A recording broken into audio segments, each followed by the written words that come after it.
Hello students, today's topic is microsporangium, लघु बीजाणु धानी। आज की क्लास में हम माइक्रोस्पोरेंजियम और उसके डेवलपमेंट को स्टडी करेंगे। पिछली क्लास में हमने आपको माइक्रोस्पोरोफिल यानी स्टेमन के बारे में बताया था। स्टेमन एंजियोस्पर्मिक प्लांट्स का मेल रिप्रोडक्टिव ऑर्गन होता है।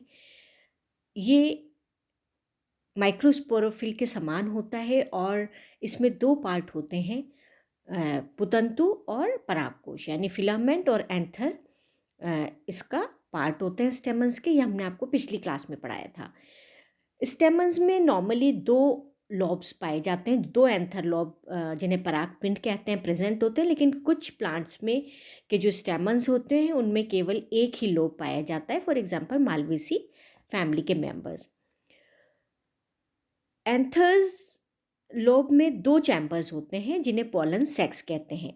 कभी कभी स्टेमन्स में पॉलन ग्रेन्स का डेवलपमेंट नहीं होता है और ऐसे जो स्टेमन्स होते हैं वो बंधे पुंकेसर या स्टेमिनोड्स कहलाते हैं। ये आपस में एक कनेक्टिव द्वारा कनेक्टेड रहते हैं और मैच्योर होने पर एंथर लोब के दोनों जो सैक होते हैं, पॉलन सैक्स होते हैं, वो मिलकर के एक हो जाते हैं। इस क्लास में हम development of स्टेमन and microsporogenesis microsporophyll लघु बीजाणुधानी है, उसका डेवलपमेंट किस तरह से होता है, इसका परिवर्धन कैसे होता है, उसको स्टडी करते हैं। स्टेमन्स जो पुष्पासन पर मेरिस्टेमेटिक सेल्स के लगातार डिवाइड होने से एक छोटी आउटग्रोथ के रूप में उभार के रूप में प्रकट होता है और कुछ वक्त बाद ये बहुत तेज़ी से डिवाइड होता है और ये क्लब शेप्ड मुग्दर आकर की एक संरचना बन जाती है जिसे एंथर लोब कहते हैं और इसके नीचे पुतंतु होता है। तो जो परागधानी जो बनती है, जो माइक्रो स्पोरेंजियम जो बनता है, उसका डेवलपमेंट यूस्पोरेंजिएट टाइप का होता है। Eusporangiate type of sporangia development and leptosporangia, दो तरह के स्पोरेंजिया से डेवलपमेंट होते हैं स्पोरेंजिया के, यूस्पोरेंजिएट टाइप एंड लेप्टोस्पोरेंजिएट टाइप। जब स्पोरेंजिया का डेवलपमेंट बीजाणुधानी का जो परिवर्धन है वो कोशिकाओं के समूह से होता है, तो ऐसे बीजाणुधानी का डेवलपमेंट को यूस्पोरेंजिएट टाइप ऑफ डेवलपमेंट कहते हैं। दूसरा है लेप्टोस्पोरेंजिएट टाइप ऑफ डेवलपमेंट, जब बीजाणुधानी का विकास एक कोशिका से होता है यानी सिंगल सेल से होता है, तो उसे लेप्टोस्पोरेंजिएट टाइप ऑफ डेवलपमेंट कहते हैं। तो जो एंजियोस्पर्मिक प्लांट्स होते हैं उनमें माइक्रोस्पोरेंजियम का जो डेवलपमेंट होता है वो यूस्पोरेंजिएट प्रकार का होता है। पॉलन सैक की अगर हम ट्रांसवर्स सेक्शन को देखते हैं तो इसमें एक होमोजेनस मेरिस्टेमेटिक सेल्स का एक समूह होता है जो कि एपिडर्मिस से घिरा रहता है। ये मेरिस्टेमेटिक सेल्स होती हैं, विभज्योतक कोशिकाएं होती हैं जो एपिडर्मिस से घिरी रहती हैं। ये अंडाकार गोलाकार संरचना होती है और कुछ वक्त के बाद इसकी जो मेरिस्टेमेटिक सेल्स होती हैं वो चार लॉब्स में डिवाइड होती हैं, चार पिंडों या चार ग्रुप में डिवाइड हो जाती हैं, में चेंज हो जाती हैं, परिवर्तित हो जाती हैं और प्रत्येक जो पिंड होता है वो हाइपोडर्मल रीजन की कुछ कोशिकाओं में स्पष्ट रूप से दिखाई देता है। चूँकि इनका कोशिका जो द्रव होता है वो बहुत सघन होता है और इनका केंद्रक बड़ा होता है। ये आर्किस्पोरियल सेल्स का निर्माण करती हैं, यानी एपिडर्मिस के नीचे की तरफ जो सेल्स होती हैं जो कि आर्किस्पोरियल सेल्स बनाती हैं, जिनका कोशिका द्रव सघन और केंद्रक बड़ा होता है। आर्किस्पोरियल सेल्स की दो या तीन परतें होती हैं जो कि प्लेट्स के रूप में अरेंज रहती हैं। बोराविया में केवल एक आर्किस्पोरियल सेल होती है। स्पोरोजिनस जो टिश्यूज़ होते हैं उनका डेवलपमेंट किस तरह से होता है, इसके जो आर्किस्पोरियल सेल्स होती हैं उनमें पेरिक्लाइनल डिवीज़न होता है। पेरिक्लाइनल डिवीज़न और एंटीक्लाइनल डिवीज़न ये हम आपको पिछली क्लासेस में पढ़ा चुके हैं। जब पेरिक्लाइनल डिवीज़न या परिणत विभाजन होता है कोशिकाओं में तो नंबर ऑफ लेयर्स होती हैं, बढ़ती हैं, यानी परतों की संख्या बढ़ती है। और जब एंटीक्लाइनल डिवीज़न होता है तो उन परतों में कोशिकाओं की संख्या बढ़ती है। तो इसमें जो आर्किस्पोरियल सेल्स होती हैं इनमें पेरिक्लाइनल डिवीज़न होता है और पेरिक्लाइनल डिवीज़न होने से बाहर की तरफ प्राइमरी पैराइटल लेयर्स यानी प्राथमिक भित्ति कोशिकाएं बनती हैं और अंदर की तरफ प्राइमरी स्पोरोजिनस सेल्स बनती हैं यानी प्राथमिक बीजाणुजन स्तर बनता है। तो दो पार्ट में आर्किस्पोरियल सेल्स डिवाइड हो जाती हैं, primary parietal layer and primary sporogenous layer. Primary parietal layers जो होती हैं इसमें पेरिक्लाइनल और एंटीक्लाइनल डिवीजन होते हैं, जिससे ये 2 से 5 स्तरीय मोटा हो जाता है। पैराइटल लेयर्स, ये पैराइटल लेयर डिवाइड होकर के 4-5 लेयर्स बनाते हैं और पेरिक्लाइनल डिवीज़न द्वारा, और फिर इनमें एंटीक्लाइनल डिवीज़न होता है, तो इसमें कोशिकाओं की संख्या भी बढ़ जाती है। तो जैसे जैसे इस पराग कोश के जो पालियां होती हैं इनका आकार बढ़ता है, इनमें एंटीक्लाइनल डिवीज़न होने से कोशिकाओं की संख्या बढ़ती है और वो उस स्पेस को पूर्ण कर देती हैं। अंदर की जो कोशिकाएं होती हैं जिन्हें प्राइमरी स्पोरोजिनस सेल्स कहते हैं, ये डायरेक्टली माइटोसिस डिवीज़न या समसूत्री विभाजन द्वारा विभाजित होकर के माइक्रोस्पोर मदर सेल्स बनाती हैं, जो कि आगे चलकर अर्धसूत्री विभाजन द्वारा विभाजित होकर के पराग कणों का या माइक्रोस्पोर या पॉलन ग्रेन का निर्माण करती हैं। तो इस तरह से जब बार बार इनमें डिविजन्स होते हैं, तो जैसा कि हमने आपको कहा कि प्राइमरी पैराइटल लेयर्स जो भित्तीय कोशिकाएं होती हैं, जो स्तर होता है उनमें लगातार पेरिक्लाइनल और एंटीक्लाइनल डिवीज़न होने से 2 से 5 स्तरीय मोटी परतें बच जाती हैं। सबसे बाहर की तरफ एपिडर्मिस होती है, देन एंडोथीसियम बनता है, फिर मिडिल लेयर्स यानी मध्य स्तर बनता है और सबसे अंदर टैपिटम होती है। और जो अंदर वाली कोशिकाएं होती हैं प्राइमरी स्पोरोजिनस सेल्स यानी बीजाणुजनन कोशिकाएं जो होती हैं, वो माइटोसिस द्वारा डिवाइड होकर के माइक्रोस्पोर मदर सेल्स बनाती हैं। तो ये इस तरह से एंथर एक पराग कोश का निर्माण हो जाता है और इन पराग कोश में फिर आगे माइक्रोस्पोरोजेनेसिस होता है यानी लघु बीजाणु जनन होता है, लघु बीजाणुओं का निर्माण होता है।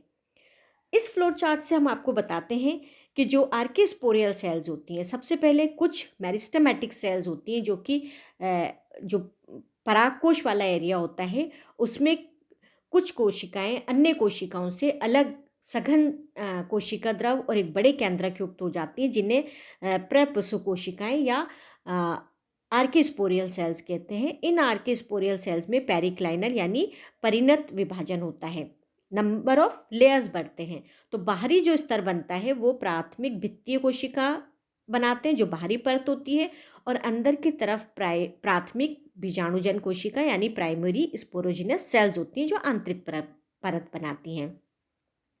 जो भित्तीय कोशिकाएं होती हैं उनमें अगेन परिणत डिवीजन्स होते हैं, जैसे कि हमने आपको बताया उनमें लगातार परिणत विभाजन और एंटीक्लाइनल डिवीजन होते हैं।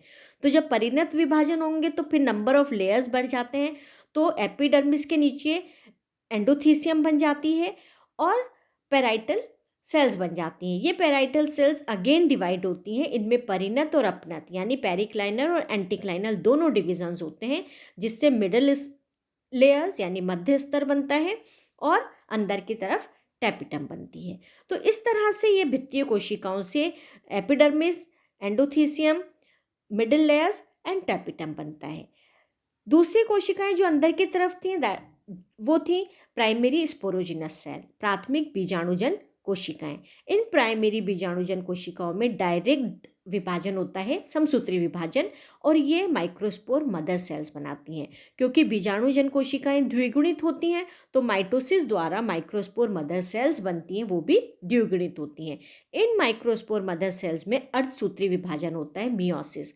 तो हैप्लॉइड या अगुणित इससे लघु बीजाणु या पॉलन ग्रेन्स या माइक्रो स्पोर्स बनते हैं। तो ये एक फ्लो चार्ट है जो कि हमने अभी आपको पहले समझाया कि किस तरह से पराग कोश में लेयर्स का निर्माण होता है। सबसे बाहर epidermis, then endothecium, middle layer and tapetum, और जो अंदर की सेल्स होती हैं स्पोरोजिनस सेल्स, उनसे स्पोर मदर सेल्स एंड उसके आगे स्पोर्स बनते हैं।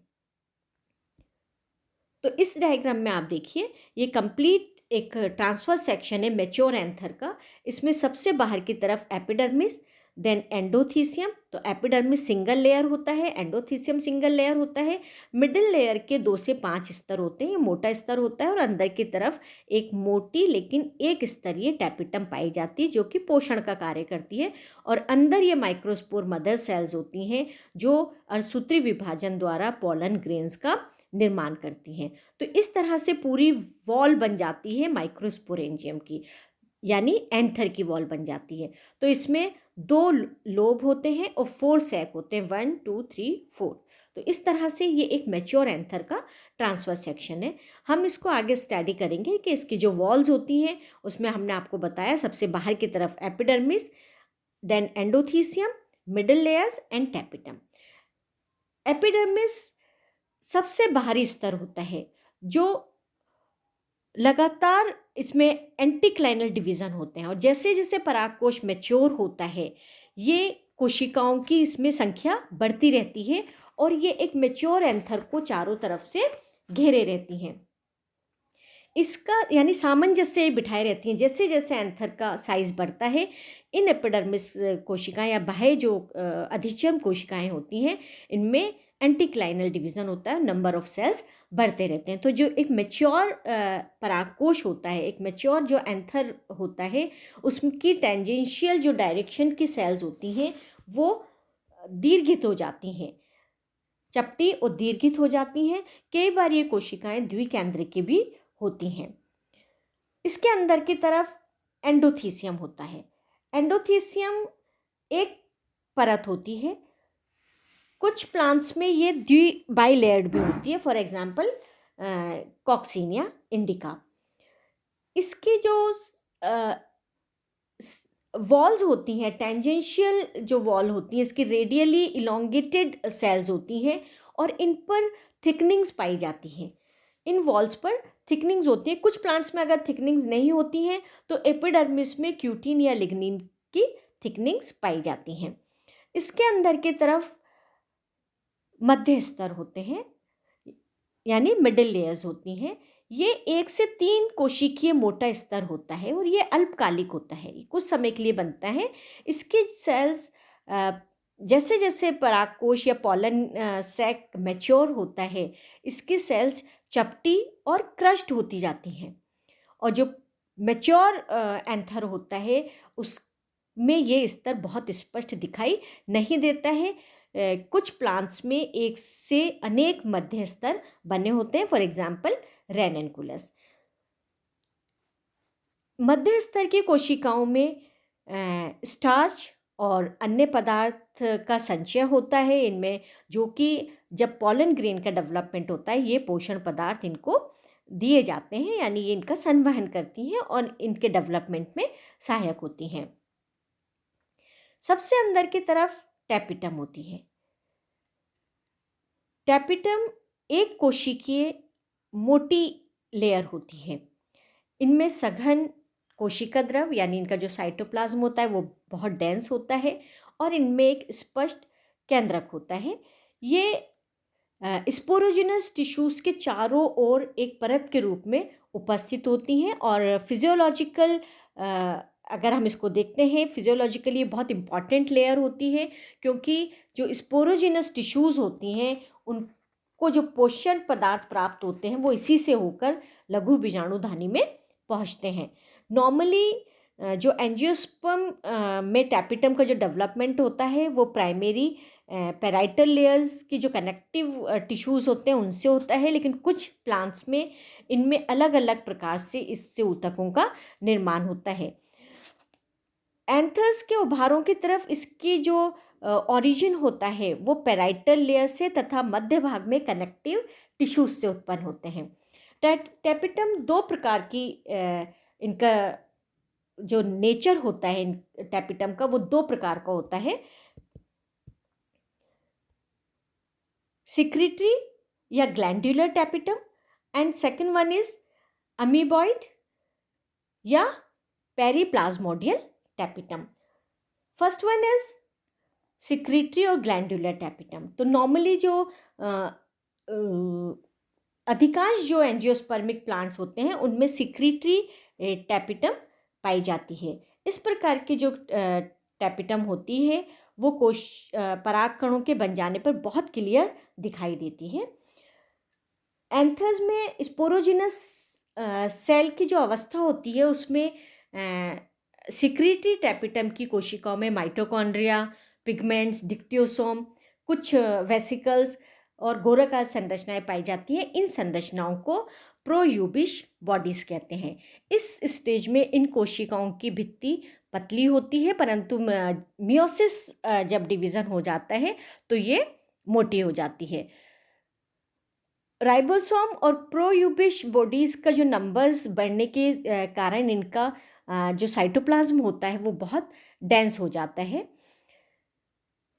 सेकंड इज अमीबॉइड या पेरीप्लाज्मोडियम टैपिटम। इस प्रकार की टैपिटम की जो इनर और रेडियल जो वॉल्स होती हैं उनके टूट जाने से इनका जो प्रोटोप्लाज्म होता है वो एंथर की कैविटीज़ में पहुंच जाता है और इसमें पहुंचकर जो प्रोटोप्लाज्म है वो आपस में फ्यूज़ होकर के पेरीप्लाज्मोडियम बना लेते हैं, जो कि पॉलन मदर सेल या लघु बीजाणुओं के संपर्क में नहीं रहता है, संपर्क में रहता है, सॉरी, इससे कनेक्टेड रहता है। ट्रेडिस्केंशिया में टैपिटम की कोशिकाओं की भित्ति डिक्टियोसोम द्वारा जो सिक्रीशन होता है, जल अपघटनी जो हाइड्रोलिटिक एंजाइम की क्रिया से टूट जाती है।